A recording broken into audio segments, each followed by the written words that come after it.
Hello, my name is Ertunga, and I'm a tour guide in Turkey and tour operator and the owner of the Felicity Travel.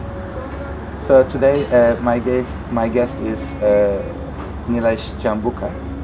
So I want to introduce him to you. Yeah. Hi. So hello Nilesh. Hi. Welcome to Turkey. So I would like to introduce you to my guest. Sure. So Yeah. what do you feel here? Right.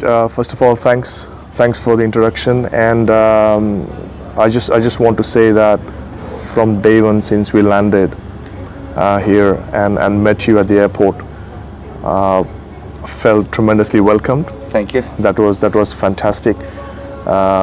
Just by having our chat conversation on WhatsApp, and then looking at you at the airport in person, Right. made all of us as a family feel very, very comfortable. That we know someone personally From that country, right? from that, not as just a tour guide or an agency, but someone, like a friend. Thank So you. that's what we felt the first time that when we landed and saw you. That was really, really great. And they say that the place is made by people, Yeah. and that's what Turkey is all about. And especially, the places we went, Istanbul or Cappadocia or Kusadasi or the 7 churches, it's the people that we were very taken by, very friendly. Whether it's food or yourself or the bus driver or anyone we went, so friendly, and that's really the icing on the cake for me. Yeah. Okay, thank you. So you're from England, Yes, right? that's correct. So originally, I'm born and brought up in India, in Mumbai, but then now I live in England with my family, Okay. and my parents come and visit me in England from Mumbai every year for a few months to stay with the grandchildren. Okay. And we go to India for Christmas sometimes. We did this trip to Israel a few years ago, but we always had this in our mind to come to Turkey to visit the 7 churches, and which is why we did this trip. Okay. Yeah. So you wanted to visit the 7 churches, Yes. right? Yes. So you're familiar with the churches and the Bible, Correct, of course, correct. before you visit there. Correct. Now we are in the pandemic time, Yeah. because there is not easy to that's not easy to travel. No, absolutely during not. this time. Absolutely not. So you're not scared to travel to another country first of all. Not really. Not really. I mean, I must be honest. I did my research, Okay. and I always kept an eye on the government website. Okay. And Turkey was always on the low risk when I started searching, which was fantastic. And we had other choices, but we always stick to Turkey because of the way this country has handled the pandemic. And the second thing is that because 7 churches is here, our decision was firm. So, but we skipped other parts of the world. Like Greece, for example, or America, because they were on the top list. But thankfully, the way Turkey has handled the situation has made us feel more comfortable to make our decision firm to come here. So that's why we came here. So you decided to come to Turkey for the biblical tour. Yes. Did you know that Turkey is important not only for 7 churches, but there are other biblical sites? Yeah, I mean, But so before you travel, so Yeah. did you know about Turkey, about the biblical point of view? so from the biblical point of view, we only had so much knowledge about the 7 churches. But when we traveled each church, from Ephesus to Smyrna and Thyatira and Philadelphia and Pergamon, the other stories outside the Bible, Okay. the history Excellent. and the things that you explain, which connected with the churches, how the stories outside the Bible and inside the Bible, when you combine, and when you learn that was truly mesmerizing. Truly, information was like flowing at a really great rate into the head, and learning was so fast. Okay. Fantastic learning tour, very educational. So what else you would like to add about the 7 churches generally? Well, generally about the 7 churches, it just, I would say that if you don't visit 7 churches in Turkey, if you're doing any other biblical tour around the world, for example, Israel or Palestine or Bethlehem or Egypt or Jordan, if you don't do this, your journey is incomplete. Okay. Completely incomplete. I mean, you have to be here, you have to see these 7 churches, and then you see the Bible come alive. All right. Okay. That's what I felt. The Bible come alive. And when you see the ruins of the temples of Artemis, or the ruins of the churches, the ruins of the synagogue, the Agora market, the library in Ephesus, you live in that times. Yes. When I went to that building, I felt I'm living in that time, and that's why it is so special. So we started our trip from Istanbul. Yes. Like yes. many our tours start from Absolutely. Istanbul because it's easier to fly to Istanbul. Oh yes, yeah. And then, what do you think about Istanbul? Like, Beautiful place. I mean, it is, I have no words. I mean, the moment we landed and the moment we stepped out, went into the hotel, the streets, the history attached to the modern city. Yes. Sometimes you feel like you're in India, or there was shops. Of course, I mean, because of the shops on the street, it is so much like Mumbai. Okay. And the food, I mean, there's no words for the food. It's fantastic. We loved every bit. But the most beautiful thing about Istanbul was you have this great city that the whole world knows about. Okay. But also it is like 50% history, 50% modern, and together it makes Istanbul so beautiful. So you mentioned about food. Yeah. Not only in Istanbul, I think whole Turkey. Yeah. So Indian people, they're a little picky about the food. Yes, right? they are. Yeah, they are. Prefer their own. I know. Cuisine. Yeah.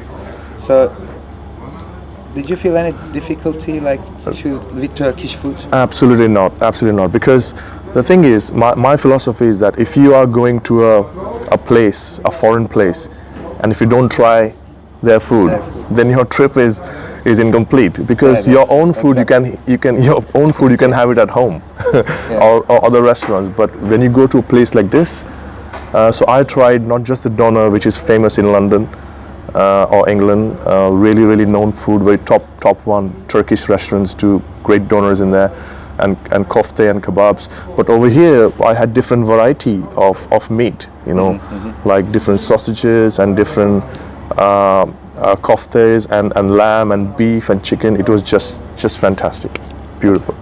So we visited Hagia Sophia. Yes. It was Hagia Sophia, I think 2 months ago. It's converted into a mosque again. Yeah, we read about that. Yeah. Yes. Now we can still see the mosaics. Yeah, absolutely. We can still see the whole church and the mosaics in Hagia Sophia. So, would you like to say something about Hagia Sophia, Topkapı, and the places that we visited in Istanbul? Absolutely. I mean, Hagia Sophia is the must-see place. I would say, if I was able to explain to any person or any family who is not familiar with Istanbul or with the history of Istanbul, I would say this is the first place to learn more about, because Hagia Sophia is not just the building or the first church, as we discussed, that was built for the early Christians, but the architecture. I was shocked and I was surprised, the engineering marvel at that time, thousands of years ago, 1400 years ago, that the building is standing without pillars. Yes, the dome, right? Yeah, the dome is without the pillars in the middle. Yes. The whole weight was supported by the walls on the side. Exactly. Yes. And yet they can make the dome stand there for years and years and years. And not just the construction, but the painting inside. Yes. The 4 angels, and then all the inscriptions on the wall. And I know the mosaic, obviously, I think they have actually put carpet now. Yes. But the story behind it, the grand gate where they used to enter, is just absolutely beautiful. absolutely beautiful.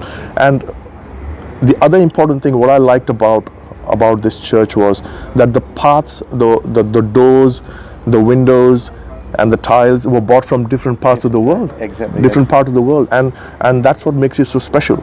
Right. Very, very beautiful. And then actually our itinerary was a little tiring. Yes, Because we it have was. limited time, but that's okay. We do it everything. Yeah, we covered everything. We covered absolutely. everything because we had one day in Istanbul. Yes. So we saw the highlights of the city. Yeah. And then next morning, we had an early flight to Cappadocia. Correct. So I told you, like when you come to Turkey, I think you must see Cappadocia. Absolutely. It's not going to be a full trip to Cappadocia. Yeah. So we spent our one day. Yeah, absolutely. In Cappadocia. Absolutely. It's worth it for that. Speechless. I mean, it's you cannot come to Turkey without visiting Cappadocia. I initially thought I'll skip that, but then I thought, you know what, we are going there. We should do that. At least spend a day. And I think I would have regretted if I didn't do that. You know, it's the best decision to go to Cappadocia. The planning, obviously, early morning flight. Mm-hmm. We spent the whole day over there, and then what we saw there as the open air, museum, the churches. It is just absolutely, you cannot miss it for the world. You have to see it. How the early Christians, they carved themselves into those volcanic ashes. Right. Yeah, you can dig it in, make different rooms. Not just on the ground floor, but the first floor that you can go up and underground city, and it's just how they lived there. To know, and not just that, but they left a whole lot of painting inside, the drawings, the carving inside, to leave a mark, to tell the story about their life, and even Jesus's life. It is incredible to know. My whole family, even my son, who's only 14. When I asked him, what is your best part? He goes, Cappadocia. Okay. So it's an interesting place for the children as well. Very for the children, absolutely. Because there are many hidden places for them. I mean, you saw it, my son and my daughter, they were just running around through the tunnels, and they just absolutely enjoyed it. Absolutely enjoyed it. Then from Cappadocia, we flew to Izmir airport. Yes. And then it was late evening. It was quite late, yes. So we drove about 1 hour to our hotel in Kuşadası. Yes. Then next day we visited one of the 7 churches. Yes. In Revelation. So it was Ephesus. Ephesus, correct. So the first church. Yeah. I mean, what can I say? This was the main part. Yes. As well of the tour, that this is what we wanted to inscribe on our mind, that after finishing our Israel tour in a few years ago, we wanted to complete our tour with this now comes after seeing beautiful Istanbul, amazing Cappadocia. Now comes the 7 churches. Yes. And then when we go to Ephesus, and you just take the first look at the whole city in front of your eyes, and that beautiful library. Okay. Oh my God, it was just breathtaking. I mean, it is the story behind it, the Agora market, and as you walk through the streets where you go, take a turn towards the library and look around the place, it is just, you cannot miss it. You cannot miss it when you come here. So we had all day in Ephesus actually. Yes. We visited the house of Mary. Yeah. Yes. Scholars believe that she lived her last years or for a while in that house. Yeah. We don't know, but at least it's a historical place. It's a historical place, very, very definitely not to miss again. It has its own beautiful story. It is well preserved. Exactly. Very well preserved, and clean, very clean, and definitely worth a visit. You should see the House of Mary when you go there. And then we visited Apostle John's Basilica. Tomb, tomb, and then we saw that. Yeah. So, okay, it's also ruins, but... it also ruins, but the main thing is that you actually get to see, if not the actual tomb, but the memorial. That's true. Of the Apostle John, and the ruins around that, pillars still standing around it, and obviously again it's one of those historic sites you cannot miss. If you are in Turkey to see the 7 churches, how can you miss Apostle John's tomb and memorial? We visited 3 churches, right? First one, early in the morning, we visited Smyrna, Correct. the church. Today, Izmir, because Correct. the modern Correct. city is called Izmir. Correct. So what do you say about Smyrna? I mean, again, the church of suffering, right? I mean, Yeah. is the story that attached to that actual community. And then you attach that story with the ruins that you see. Okay. And the letter that was sent to them, which talks about and relates to their life. It's not just you go and see the ruins, The crown of the city. they the were called. crown of the city, but at the same time, you understand the letters precisely only when you explain to us what actually this community went through and what actually happened. Why are the crown of the city, and how the God identified Himself. Exactly. What He told them they're good at, and what is the warning. And basically it's you put that together, and the whole church of Smyrna and the whole church and the whole community just comes alive to you. You just understand all that, which is the best part. So from Smyrna, it's about 1 hour driving distance Yeah. to the next stop, Thyatira. Yes. Today, there is not much to see from the ancient No, not city. much. Yeah. We saw a church there. Yeah. But again, it is important to visit. you know, Absolutely. Although there is not much to see, Yeah. but there's still some things. I mean, even if the ruins are not as great as the other churches that we saw. For example, the 2 smallest one were Philadelphia and Thyatira. Exactly. Yeah, so they are 2 small, but again, they are the most important part of the whole 7 churches that Right. the letters were sent.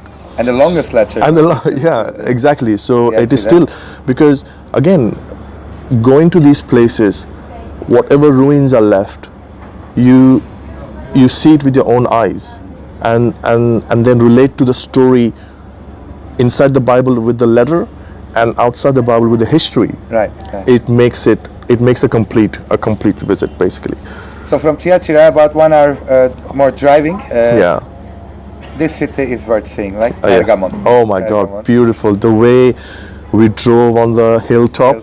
I mean, very, very high. And then as we drove there, and we just entered the actual ruins, and the view from the top of the whole Pergamon city was breathtaking. Temple on the top, like Beautiful, beautiful. I mean, you could see the walls that you showed us, the old and the new. Right. You could identify which one is the latest, which one is the old one, and then you walk across and you see the pillars again. And I think there was on the left side, which was facing the city near the cliff, was again a little bit of agora. We still had agora, and obviously some more beautiful pillars, beautiful design from the olden times. Yeah. Beautiful. You cannot miss Pergamon. Yeah. So yesterday actually, Yes. and other 3 Yes. churches Yeah. we saw, Yes. and we started from Kuşadası to first church is Yes. Sardes. Sardes.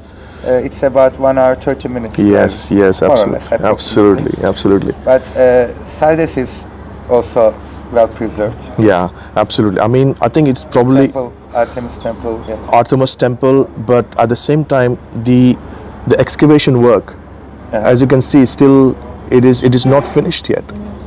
But whatever is already there, the Artemis Temple and the ruins and everything, you can still relate that what actually happened by just talking about the place. You can just see that how people at that time would have survived the whatever conflicts that might have happened in the area, and the ruins that are still there. Again, every single church, as you mentioned, what you did quite nicely, and what I like about all this, if I talk any of the church, was reading the 7 letters Yes. from the Bible at the site, and then going through those 5 points of identification. Yeah, and then you have the what do you call, the promises, and then you have the warning, and then Foundation, the promise. yeah, and then you connect that with the history which is not there in the Bible, because that history is so important if you really want to understand why God or the letters was talking about a specific warning to them, or a specific identification to them, or a specific promise to them that was all related to the actual history. Like for example, if we go now on the after Philadelphia, Laodicea, yeah, which was the most strategic point Exactly. of all the churches, where Trading city. the trading city, and they became very rich very quickly because people used to stop there with the caravans when they moved from other churches to other churches. That was the hub, if you like, or the Yes, center yes, point. yes. Now basically God talks about a lukewarm church, and there is a reason for that, Right. because of the hot water spring that you showed us. Yes. And then but we didn't know about the hot water spring until you explained to them. Why is God talking about lukewarm? So that's what every single church made sense when you explain the history outside the Bible. Thank you, Nilesh. I hope to meet you again. No, thank you for all your help and showing us around. It was really